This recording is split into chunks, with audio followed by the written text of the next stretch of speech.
उस दिन हम दोजख से पूछेंगे कि क्या तू भर गई? वो कहेगी कि कुछ और भी है। और बहिश्त परहेजगारों के करीब कर दी जाएगी कि उनसे मुतलक दूर न होगी। यही वो चीज है जिसका तुमसे वादा किया जाता था, यानी हर रुजू लाने वाले, हिफाजत करने वाले से।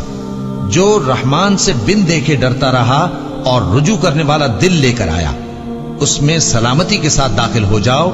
ये हमेशा रहने का दिन है, वहां जो चाहेंगे उनके लिए हाजिर होगा। और हमारे यहां और भी बहुत कुछ है, और हमने उनसे पहले कई उम्मतें हलाक कर डाली। वो लोग इनसे कुव्वत में कहीं बढ़कर थे। फिर वो शहरों में गश्त करने लगे, क्या कहीं भागने की जगह है? जो शख्स दिले आगाह रखता है या दिल से मुतवज्जे होकर सुनता है, उसके लिए इसमें नसीहत है। और हमने आसमानों और जमीन को और जो मखलूकात इनमें है सबको 6 दिन में बना दिया, और हमको जरा भी थकन नहीं हुई। तो जो कुछ ये कुफ्फार बकते हैं उस पर सब्र करो, और आफताब के तुलू होने से पहले और उसके गुरूब होने से पहले अपने परवरदिगार की तारीफ के साथ तस्बीह करते रहो, और रात के बाज औकात में भी और नमाज के बाद भी उसी के नाम की तस्बीह किया करो।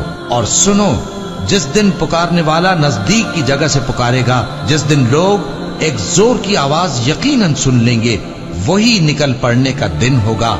हम ही तो जिंदा करते हैं और हम ही मारते हैं, और हमारे ही पास लौट कर आना है। उस दिन जमीन उन पर से फट जाएगी और वो झटपट निकल खड़े होंगे। इस तरह से जमा करना हमें आसान है। ये लोग जो कुछ कहते हैं हमें खूब मालूम है, और तुम इन पर जबरदस्ती करने वाले नहीं हो। बस जो मेरे अजाब की धमकी से डरे, उसको कुरान के जरिए नसीहत करते रहो।